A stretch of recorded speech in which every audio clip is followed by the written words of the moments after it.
안녕하세요. 2020년 5월 22일 이정훈입니다. 오늘은 정의연 사건을 갖고 다시 한번 좀 말씀을 드리겠습니다. 이 사건은 정부와 여당을 물고 늘어지는 물귀신이 될 거다. 이건 제 취재를 해온 지금까지의 경험을 토대로 말씀드린 예측입니다. 쓰나미가 터지면요, 봐주는 게 없어요, 도대체. 일본 쓰나미 2011년 보셨죠? 바르게 살아온 사람도, 나쁘게 살아온 사람도 말리면 한 번에 갑니다. 돈 쓰나미가 일었기 때문에 생각하지도 못한 일이 떠오를 것이고 상당히 좀 망신을 당할 것입니다. 자, 이런 무슨 성급하게 나간 것보다가도 그래도 기자들이 차분하게 보도를 하니까 언론 보도를 통해서 하나 짚어나가겠습니다. 조선일보가 이런 보도를 했어요. 5월 20날 위안부 피해자 고 곽예남 할머니의 수양딸이라고 하는 이민주 목사가 기자회견을 했다. 근데 무슨 내용인가 하면 더불어민주당 관계자가 찾아와서 윤미향 사태와 관련해서 조용히 있어라. 조용히 있어라는 부탁을 했답니다. 무슨 얘기인가 하면 최근 지역 여당 관계자가 나를 찾아와 5월 30날이 되면 국회의원 면책특권이 생기고 거대 예앙이 탄생해 언론법도 바꾸고 법을 새로 만들 계획이다. 정의연이 공격받고 있는 것을 전환하고 막을 수 있는 길이 열리니 그때까지만 조용히 있어달라라는 당관인 당부를 하고 갔다. 이렇게 주장을 했답니다. 네, 제가 정리를 해드릴게요. 5월 30날 제21대 국회가 개원하는 건 맞습니다. 그날부터 만 4년 동안 국회의원이 되면은 지금 이분이 얘기하신 면책특권을 갖는 게 아니라, 면책특권은 아니에요. 불체포특권을 갖습니다. 불체포특권은 뭔가 하면요, 갖는 사람은 우리나라 법에 따라 한정되어 있습니다. 대통령, 국회의원, 그리고 외교관, 그리고 어린 학생들 앞에서 가르치고 있던 선생님이 잡혀가면 참으로 보기가 추하죠. 그래서 교사분들이 불체포특권을 갖고 있다고 되어 있습니다. 그러나 현행법이라면 갑자기 사람을 찔러 죽이고 있는데 그때 무슨 국회의원이고 교사라고 안 봐주면 그건 잡아가야죠. 잡아갑니다. 단 유일한 예가 대통령입니다. 대통령은 현행법이라도 잡혀가지 않습니다. 그러나 그 현직에서 물러나면 체포할 수 있습니다.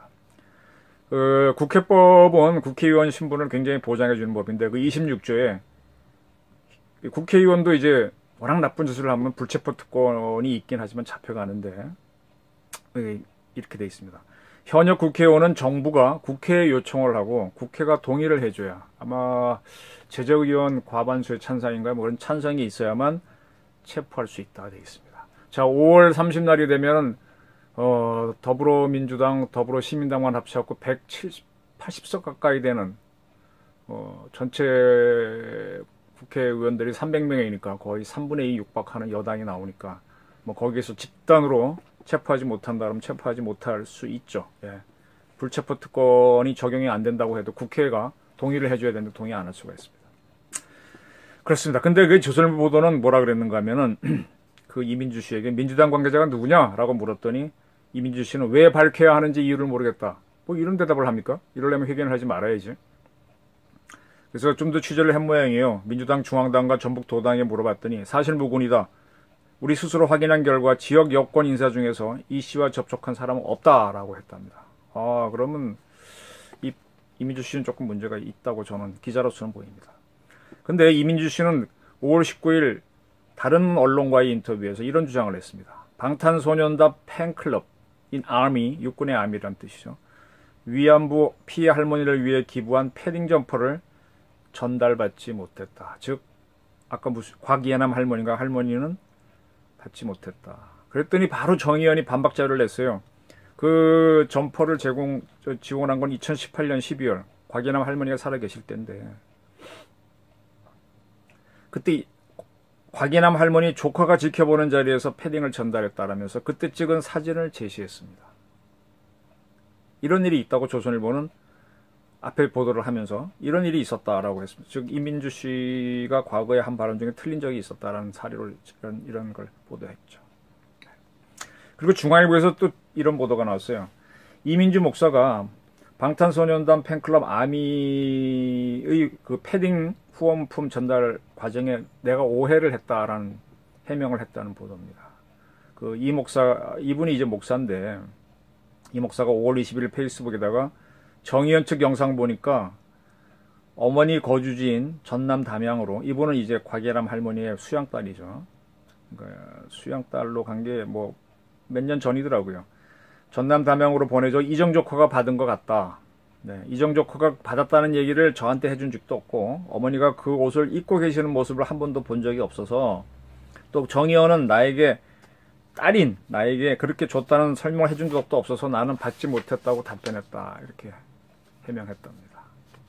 그리고 이정조커와 나는 문제가 얽혀 있고, 그래서 정의원은 나에게 설명도 해주지 않아서 오해가 일어났다. 또 그렇지, 하지만 나는 내 기억과 상반된 답을 한 건 아니다. 하지만 본의 아니게 혼란을 일으킨 데서는 오해가 풀릴 수 있기를 바란다. 그리고 앞으로 침묵을 하겠다, 이렇게 얘기했습니다. 또 덧붙이기를, 기자들의 질의에 답변한 것이 진보와 보수로 편이 갈라져 공격을 많이 받았다. 제 삶이 고통스럽기 때문에 더는 기자들의 질문에 답변하지 않겠다. 뭐 이런 뭐 개인적인 얘기를 밝혔네요.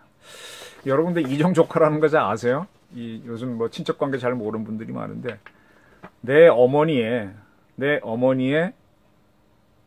언니나 여동생이 낳은 자녀가 나의 이정조카입니다. 그러면 이민주 목사는 생모가 있고, 그 다음에 이제 자기가 수양딸로 곽예남 할머니한테 딸이 됐으니까 곽예남 할머니도 어머니가 될 수 있겠죠. 그럼 두 분의 어머님의 여자 형제가 낳은 자녀가 이정조카가 되는데, 누굴 얘기하는지 잘 모르겠어요. 곽예남 할머니 언니나 여동생의 자녀를 얘기하는지, 그쪽이 가까울 것 같은지 잘 모르겠습니다. 그런 조카가 있는데 왜 수양딸이 들어가는지도 좀 이해가 안 되고요. 그렇습니다. 그 곽예남 할머니하고 이민주 씨를 찾아보니까 2018년에 곽예남 씨 할머니 호적에 이민주 씨가 딸로 들어갔다라고 돼 있네요. 네, 2018년. 2018년 연말에 패딩 줬다 안 줬다 이런 문제가 있었네요. 조금 석연치 않습니다. 근데 노컷뉴스가 지난 4월 21일 날 흥미있는 보도를 했습니다. 서울중앙지법 민사 15부가 고 곽예남 할머니, 이때는 할머니가 돌아가셨습니다, 등 위안부 할머니 피해자 유족을 관련한 재판이 열렸는데, 일본 정부 대상으로 한 손해배상 청구 소송 세 번째 변론길이 열렸다. 근데 이 소송 대리인, 위안부를 대신한 소송 대리인이 민변이다. 민변에 위안군 TF가 있다. 네, 민변이 하고 있군요. 곽할머니 재판의 대리인이 민변이었군요. 그래서 민변은 일본 정부가 직접 군과 민간을 통해 위안소를 설치하고 위안부를 동원했다. 즉 일본 정부가 정부 차원에서 위안부를 동원했다. 그런 자료를 제시했다는 보도입니다. 일본의 외무성, 내무성 등 정부가 체계적으로 조직적으로 저지른 범죄행위다. 과거 문헌들을 보니까 일본 군인들이 성병에 감염되면은 전투력이 상실되니까 그걸 막기 위해서 어떻게 개입했다. 즉 군이 위안부 문제에 개입했다는 거죠. 그리고 그 군인들의 성적 요구를 해소하기 위한 사기 진작 방안으로 위안소를 군이 통제했다. 이런 자료를 토대로, 즉 위안부를 운영한 건 일본 정부니까 일본 정부가 어떻게 해라. 그런 손해배상을 해라. 그렇게 요구를 한 거죠. 그런 재판을 했다며. 즉 민변이 곽할머니의 재판을 대행하고 있다는 얘기입니다. 그 민변이라는 단체 여러분 많이 아시지만 설립 과정은 잘 모르실 겁니다. 간단하게 설명드릴게요. 1988년 대한민국에서 민주화 운동이 꼽힌 거는 83년에 각 대학, 서울대, 연대, 고대에서 총학생회가 결성되면서 시작되었고, 88년에 막 굉장히 치열했었죠. 88년에는 광주 청문회, 50 청문회 등이 열렸기 때문에 연말에 더 치열했습니다. 그때 그해 5월달 여기 경기도 베어스타운에서 51명의 변호사들이 모여서 민주사회를 위한 변호사 모임을 만들었습니다. 그 전에 보게 되면 정법회니 뭐니 여러 단체들, 법조인들이 만들어서 어떤 민주화 운동을 하다가 일로 통합이 되는데, 이 이름은 그 유명한 조영래 변호사가 장명한 걸로 되어 있습니다. 네. 그때는 순수한 민주화 운동이었는데 지금은 어떤 특정 세력을 정치적인 한도가 활동을 하는 기구로 좀 변질된 느낌이 있습니다. 저는 곽예남 할머니를 잘 몰라 좀 찾아봤어요. 그랬더니 작년, 그러니까 2018년에 이민주 씨가 수양딸로 들어갔다, 호적 정리를 했다라고 돼 있고, 그해 12월 달에 패딩을 받았다 안 받았다. 패딩은 받았죠. 담양으로 갔다. 그런 일이 있었고, 그 다음 해가 바뀌어서 19년 3월 2일 날 이 할머니가 돌아가셨습니다. 그래서 그 다음, 그래서 이제 지난번에 그 재판에서는 고 곽예남 할머니 재판이라고 했던 겁니다. 네. 근데 그때 그 전주병원 장례식장에 빈소를 만들었는데 그때 이용수 할머니가 찾아갔던 모양이에요. 근데 이용수 할머니가 이민주 목사에게 왜 전주로 모셨냐 이렇게 물었답니다. 그랬더니 이 목사가 가족들과 상의한 끝에 일로 모셨습니다라고 답변했답니다. 그런데 이 빈소가 상당히 좀 쓸쓸했던 모양이에요. 장례식장 관계자를 취재했는데 3월 2일 오전에 빈소를 만들고 3월 3일 정신까지 지켜봤더니 조문구에게 30명밖에 오지 않았다. 역사에 남을 만한 분인데 왜 이렇게 적은가 이런 의견을 밝혔다고 하고요. 근데 그 빈소에는 문 대통령과 이낙연 총리가 보낸 조화가 놓여 있었다. 근데 덩그머니라는 표현이 들어가 있네요. 그리고 진선미 여성가족부 장관이 다녀갔고 전남도지사, 담양군청은 공무원들은 다녀갔는데 좀 썰렁했다.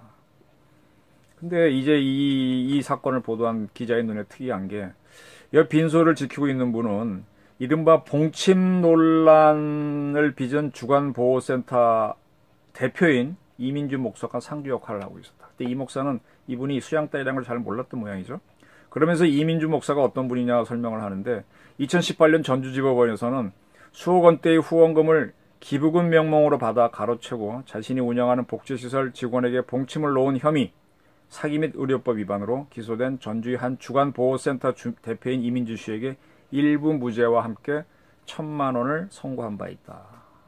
네, 그렇답니다. 그리고 2017년과 2019년 SBS 그것이 알고 싶다는 봉침 스캔들 목사의 수상한 효도 등의 이런 제목을 통해서 곽예남 할머니에 접근한 수양딸 이씨 행동이 석연치 않다라는 내용을 방송한 적이 있습니다. 이런 일들이 있었기 때문인지 이민주 씨는 할머니 영정 사진 옆에서만 조문객을 맞았다. 그런데 상당수의 조문객들은 부의금을 내지 않거나 화환을 보내는 것으로 대신했다. 진선미 장관도 뭐 별다른 대화를 하지 않고 갔다. 네. 언론 보도가 있었기 때문에 조심들 했다는 얘기죠. 조금 좀 이상하죠. 네, 조금 더 알아봤습니다. 그래서 전남 담양에서 태어나고 중국에서 이렇게 지내다 오신 곽 할머니 빈소가 왜 전주에 있었냐? 담양에서 살았다고 하는데 이게 좀 설명이 안 돼 있는 부분이죠. 네. 그런데 이 이민주 목사의 생부인 이종석 씨가 위안부 피해자 곽 할머니의 국가보조금 횡령 등의 혐의로 담양에 있는 L씨, 대전에 있는 S씨, 광주에 있는 P씨 등을 대검찰청과 전주지방경찰청, 정주지방검찰청에 고발한 바가 있다. 이건 또 뭡니까 이건? 생부가 또 왜 고발을 해요? 본인도 아니고.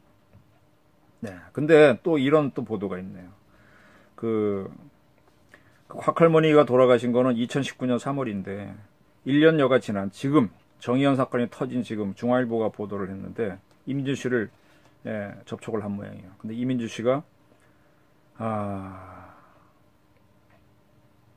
그 장례식 때 거의 정의연이 지원을 해주지 않았다 그런 주장입니다. 우선 그 전에 하나 보셔야 될 게 요 사진인데 문재인 정부 2018년 4월 곽 할머니가 살아가실 때 얘기입니다. 돌아가시기 1년 전이네요. 그때 청와대를 방문한 곽 할머니 모습입니다. 문재인 대통령이 나와서 맞고 있죠. 그리고 뒤에는 이 휠체어를 밀고 있는 사람은 그 유명한 윤미향 씨입니다. 윤미향 씨가 휠체어를 밀고 들어왔고 그 할머니를 문 대통령이 청와대에서 맞았습니다. 그리고 오찬을 같이 하셨다. 여러분들이 오시는데 그 중에 한 분인데 이 사진이 딱 찍혀서 청와대 사이트에 들어가면 이 사진이 있습니다. 여러분들 한번 찾아보시기 바랍니다. 네. 그랬는데 그 1년 후에 할머니가 돌아가셨거든요. 거기에 대해서 이민주 씨의 주장입니다. 정의연 측에서는 여자 직원 2명이 20만 원이 든 봉투를 갖고 와서 주었고 윤미향 씨는 못 온다라고 했답니다. 근데 좀 지나서 진선미 장관이 아까 그 전주의 장례식장에 왔다 그랬지 않습니까? 거기에 온다니까 같이 따라와서 봉투를 주고 갔다. 근데 윤미향 씨가 내놓은 부조금은 5만 원이다. 이런 얘기를 했네요. 이런 금액까지 다 얘기하셨네. 그리고 그 전에 자신이 그 유족으로서 정의연 사람들한테 어머니가 돌아가셨는데 어떻게 해야 하냐, 국가에서 도움받는 게 없느냐 그랬더니 그쪽에선 도와줄 게 아무것도 없다라고 했답니다. 그래서 직원 2명이 와서 20만 원을 놓고 갔다. 그런데 중앙일보가 취재를 해보니까 정의연 홈페이지에 공개한 2019년도 결산 재무제표를 보니까 2019년도에 피해자 지원 사업 2천 몇만 원 중에서 장례 지원된 거는 750만 원이랍니다. 근데 여성가족부의 자료를 보니까 2019년에 사망한 위안부 할머니들은 5명이니까 이 750만 원을 5으로 나누면 1인당 150만 원이 지원돼야 되는데 왜 20만 원만 지원됐지? 라고 하는 게 중앙일보의 의문입니다. 그리고 이민주 씨가 말하기를 총 장례비가 1,800만 원 들었는데 돈이 부족했다. 그래서 사비로 내 돈으로 지출했다랍니다. 그때 들어온 총 조의금은 400만 원도 안 됐다. 근데 그 중에 강경화 외무장관이 100만 원을 주고 가셨다. 진선미 장관은 한 푼도 안 줬다. 한 푼도 안 줬다. 그리고 정의연에서는 정의를 구현하고 할머니를 보호한다고 주장하지만, 자신이 이제, 그분의 그 딸로 들어간 다음에는 간병비와 병원비를 내고 장례비까지 모두 자실이 됐는데 그러한 나의 효심을 짓밟았다. 오히려 나를 매도하고 선동했다. 이런 주장을 했습니다. 그리고 무슨 얘기를 덧붙였는가 하면 정의연은 제가 곽 할머니의 후원금을 횡령했다고 경찰에 진정을 냈고 그래서 전남경찰청에 내사를 세게 받았는데 특수부도 나왔답니다. 왜 경찰청 내사인데 검찰 특수부가 나왔는지 좀 헷갈리죠. 말이 좀 일관성은 없네요. 그 결과 무혐의 처분받았다. 요거는 요건 아까 전주지방법원에서 1,000만 원 벌금 받은 거와 별건이라는 얘기입니다. 그 정의원들은 본인들이 정의를 구현하고 위안부 피해자 할머니를 보호한다고 주장하지만 아까 말씀드린 대로 저희 효심을 짓밟았다. 너무하다 이런 얘기입니다. 이에 대해서 정의원이 바로 반박을 했네요. 곽 할머니 부고 소식을 우리는 유가족이 아니라 여성가족부로부터 받았다. 그리고 즉시 조문보를 만들어 표문했다. 그리고 우리 직원들이 가서 장례식장과 추모회는 물론 입관까지 동행했다. 그리고 장례비는 여성가족부 별도 지원 기준이 있으며 그 사업을 집행하는 정의원은 그 기준에 따라 유가비에게 장례비를 지원했다. 네, NGO가 지호 역할을 하고 있는 게 딱 드러났네요. 정의원이 여성가족부를 대해서 이렇게 하는군요. 좋습니다. 그리고 여성가족부는 뭐라고 해명했는가 하면은 우리는 정의원에게 위안부 할머니 치료 및 장례 지원 사업을 위탁했다. 맡겨놓았네요. 왜 NGO에게 맡겨놓죠, 정부가? 그리고 곽 할머니 장례식 때 정의원이 국가보조금 법인카드로 300만 원 장례 비용 지원한 것으로 파악됐다. 그리고 그거와 별도로 할머니 장례식 때 여가부 명의의 조화를 보냈다. 그리고 진선미 장관 조문에 대해서는 진 장관은 현역 국회의원이기 때문에 정치자금법상 개별적으로 조의금을 낼 수 없어서 못 냈다. 이렇게 설명했습니다. 네. 여성가족부가 거짓말을 할 리는 없겠죠. 이게 하게 되면 커지니까. 네. 근데 이민주 씨는 왜 300만 원 줬다는 그 얘기는 없었나요? 400만 원 들어왔다는 것 중에 하나가 이건가요? 자, 진실을 다투는 흑백 게임이 벌어집니다. 어쨌든 곽 할머니를 법원에서 대리했던 거는 그 민변인데 민변은요. 민변의 장모 변호사, 장경옥 변호사죠. 이분이 그 중국에서 우리 국정원이 데리고 온 탈북자들 중에 그 식당 책임자죠. 그분에 대해서 뭐라고 하고 돈을 보내주고 뭐 재판을 도로 북한으로 갔다 뭐 그런 보도 나올 때도 이 민변 변호인들이 개입돼 있었죠. 민변이 민주가 이런 게 민주인가요? 우리 조영래 변호사는 굉장히 훌륭한 분이라서 존경하는 분들이 많은데 지금의 민변은 보면 또 요런 데만 달겨들어요. 지난번 그 화교 간첩 사건 때도 무슨 2년만 나면 다 뛰어들어가요. 그게 민변이야? 파이낸스 투데이가 이런 보도를 했습니다. 또 이게 희한한 사건인데 이민주 씨가 공지영 씨에게 공개 사과를 촉구했다. 이런 얘기입니다. 무슨 얘기인가 하면은 그리고 정세경 국무총리, 이재명 경기지사 등등의 명예도 훼손했으니 사과하라. 그 공작가의 소설에는 자신을 모델로 한 주인공을 만들어서 어떠한 뭘 하면서 누구를 조롱했다 이런 표현들이 있는데 조금 좀 이해가 안 되는 사건입니다. 네. 자, 지금부터 정리를 하겠습니다. 곽예남 할머니 재판에 민변이 개입하고 있었다. 민변은 도대체 민주사회를 위한다고 하는 것인데 외교 문제에도 개입하고 또 간첩 문제에도 개입해서 무죄가 나오면 좋다 그러고 네. 이렇습니다. 그런 민변이 여기 개입해 있고요. 위안부 사건에.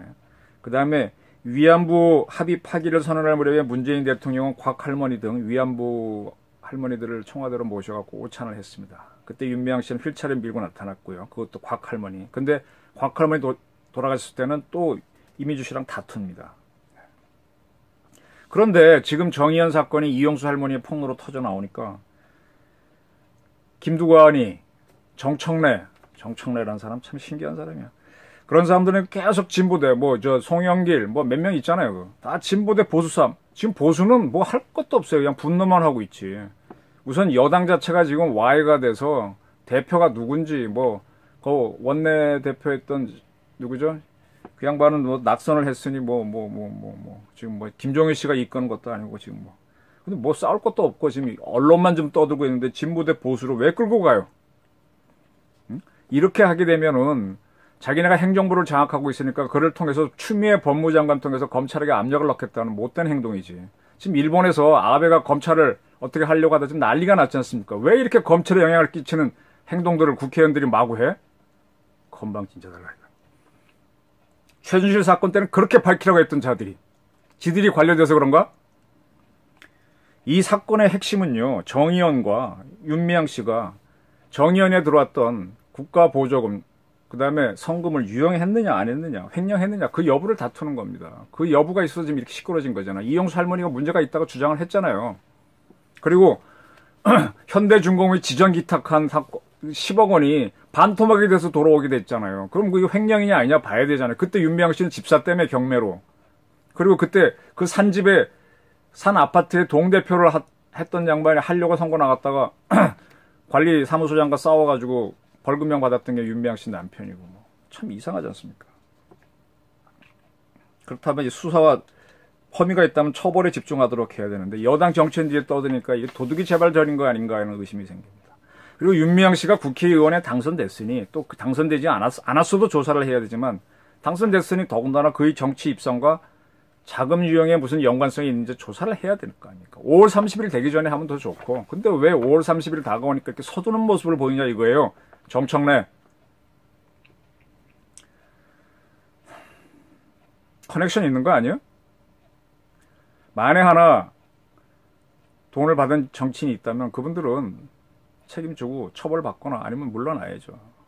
국민에게 사과해야 되고 나중에 이게 적법하게 정치자금법으로 받은 것이다 이렇게 얘기하겠죠. 영수증 끊어졌다.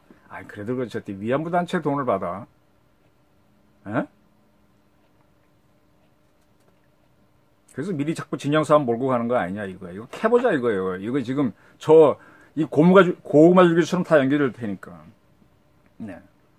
그리고 윤미향 씨가 여성가족부 장관과 같이 청와대에 가서 위안부 할머니 모시고 가서 곽 할머니 모시고 가서 대통령도 만났으니까 정부 관계자들과 위안부 단체의 커넥션도 보자 이겁니다. 그리고 우리 여성가족부 인선미 장관 계시지만 도대체 뭐 하는 데입니까? 나는 강경화 장관이 100만 원 했다는 건 좀 이해가 되네요. 여성으로서. 그 다음에 그분은 어쨌든 한일 위안부 문제를 다루는 핵심 부서에 있으니까 했죠. 네, 그건 좋아요. 여성가족부는 자기네가 위안부 문제 다룰 없다고 하겠지만 아까 위탁해놨다며 정의연애들이. 두 번째 여성부에 여성국이라는 기관이 있잖아요. 여성국이 뭐합니까? 네, 일반 여성도 하겠지만 왜 이런 분들 왜 안 하죠? 왜 살살 빠져나가고 있지? 자치단체에 넘겨놓고 외교부에 넘겨놓고 수수방관했기 때문에 이런 사태가 벌어지는 겁니다. 관리감독 자기는 아니다고 주장하겠지만 네. 하여간 진선미 장관하고 문재인 대통령은 여당 정치인 출신입니다. 그리고 윤미향 씨는 분명히 특정 정치단체와 가깝게 지내는 게 드러나고 있죠. 네. 그 세력이 지금 막아주려고 애를 쓰죠. 그리고 그 세력이 만든 우당의 비례대표로 공천을 받아 당선이 됐습니다. 그러니 조사를 하라는 겁니다. 그리고요, 이거 보셔야 됩니다. 국가 간의 합의가 상당히 중요한 건데 헌법보다 더 우위에 설 수도 있는 거거든요. 2015년에 한일 위안부 합의는요, 과거 5명의 남자 대통령이 못했던 걸 박근혜 대통령이 해낸 겁니다. 네. 위안부 할머니들과 정대협이 요구했던 걸 거의 수용한 겁니다. 그걸 왜 문재인 대통령이 깼는지 문 대통령이 해명을 하십니다. 당신이 해명을 하십시오. 뭐가 잘못돼서 깼는지. 그래놓고 왜 그 다음을 못 나가고 이제 해명을 하셔야 됩니다. 아니면 이건 정치 장난이었습니다. 어떤 정치적 욕심이 있어 그렇게 한 건 아닌지 우리가 판단해야 되니까 문 대통령 답변하십시오. 그리고 그것 때문에 박근혜 대통령 탄핵이 시작됐으니까 거기에 대해서 우리도 판단을 해야 되겠습니다. 자, 윤미향 씨가 국회에 들어간 후 검찰이 윤 국회의원 체포한다 그러면 정치적 파문이 일겠죠. 네. 윤미향 씨와 여당은 그때를 기대하고 있는지 모르지만 그때 오히려 거대 여당이라는 이유로 거부하게 되면요, 언론이 벌떼처럼 일어나서 정권 붕괴로 갈지도 몰라요. 잘 판단해야 돼요. 손절매를 언제 할지를 정치적으로 잘 판단하셔야 될 겁니다. 그리고 추미애 장관이 움직이겠죠. 추 장관은 윤석열 씨하고 티격태격 해봤는데, 네. 요즘 최근 보니까 윤석열 총장의 장모 문제가 다시 부각되네요. 네. 약점 잡기 저는 뭐예요? 저는 기본적으로 이번 싸움이 여자 대 여자의 싸움으로 봅니다. 여자들의 싸움이 더 치열할 수도 있죠. 위안부 할머니가 나오고 윤미향 씨가 나오고 정의연은 거의 100% 여자들로 되어 있는 단체고 이민주 씨가 나오고 이민주와 윤미향의 전쟁이 있고 또 위안부 합의를 해낸 사람은 또 박근혜 대통령이었습니다. 여자들이 서로 얽혀 싸우게 됩니다. 근데 이 사건은요, 진실과 거짓이 교묘히 연결되어 있습니다. 아까 이민주 씨 주장에도 틀린 게 있었고 옳은 게 있었고 정의연 주장에도 옳은 게 있고 틀린 거. 이래서 더 어려울 겁니다. 이것 때문에 점점 물귀신이 될 겁니다. 정부 여당을 잡아가는. 이건 제 기자를 했던 감각입니다. 물귀신이 참 힘듭니다. 계속 하나 해명하고 나면 또 나오고 또 나오고. 이 물귀신은 끊어내기 어려워요. 힘을 약하게 해야지. 그걸 약하게 할 것이냐 말 거냐는 문재인 대통령 능력이 결정할 겁니다. 그는 한일 위안부 합의를 파기한 주인공이 장본인이니까. 무슨 주인공이야, 장본인이지. 가만히 두면 가라앉을 문제를 자꾸 끄집어서 휘저어놓은 게 본인이잖아요. 네. 그리고 승함이가 나게 한 것도 문 대통령이잖아요. 네. 네? 그걸 가만히 냅두는데 윤미향 씨를 왜 국회에 나오도록 이렇게 인정을 해줘요? 그럼 나중에 보고 안 받았겠어요? 비례대표 누구누구로 합니다 하고. 응. 자업자득이지. 여기 와서 자르려니까 모순이 되는 거고. 5월 30일은 다가오고. 자, 이 물귀신 어떻게 될지 지켜보겠습니다. 그리고 조금이라도 어긋나면은 국민, 그 다음에 여러분들하고 기자들은 철저하게 좀 취재를 해서 밝혀주시길 바랍니다. 감사합니다.